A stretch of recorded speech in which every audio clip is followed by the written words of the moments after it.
Welcome back. There's a new list of the best cities to be stuck at home in. No Central Texas cities made the top 10, but Fox 44's Brian Glenn found out several are headed in the right direction.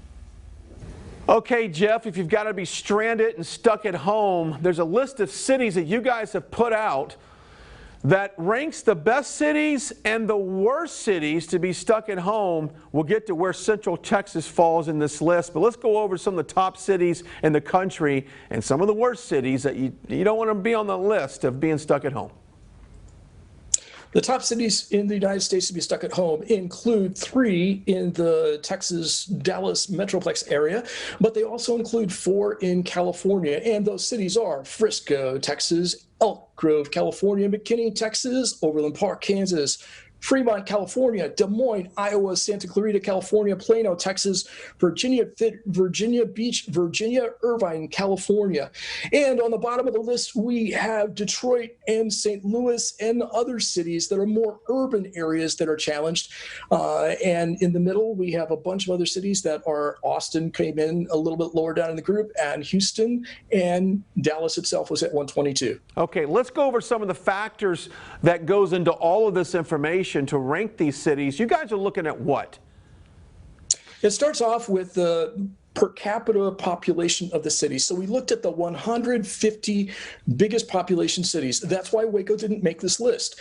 Then we looked at everything from crime statistics to quality of life to whether you felt you were secure economically to whether you were, what sort of situation you had for hospital beds, because we're all worried about that with the pandemic. And then whether you had statistics in place or situations in place, whether you wound up with needing fraud or digital security.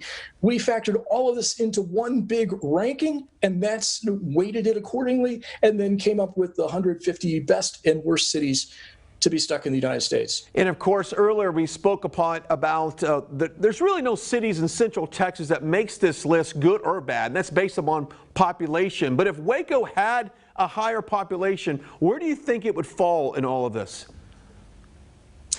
Waco, I think, would fall somewhere above the median level. It's not one of the worst cities. It's not one of the best cities. It's somewhere in the middle. You have some really tremendous things in Waco. The zoo, an Ollie's store, which I want to get to sometime real soon. There's many things that are really terrific about living in Waco. And I think that's, when you look at the top 3 Texas cities, it was the quality of life that put them in the top. So Waco's quality of life should put it closer to the top than to the bottom. There you go. And of course, in my opinion also, internet access is huge if you're stuck at home. Hey, Jeff, we certainly appreciate your time today. Thanks for joining us. Thanks so much.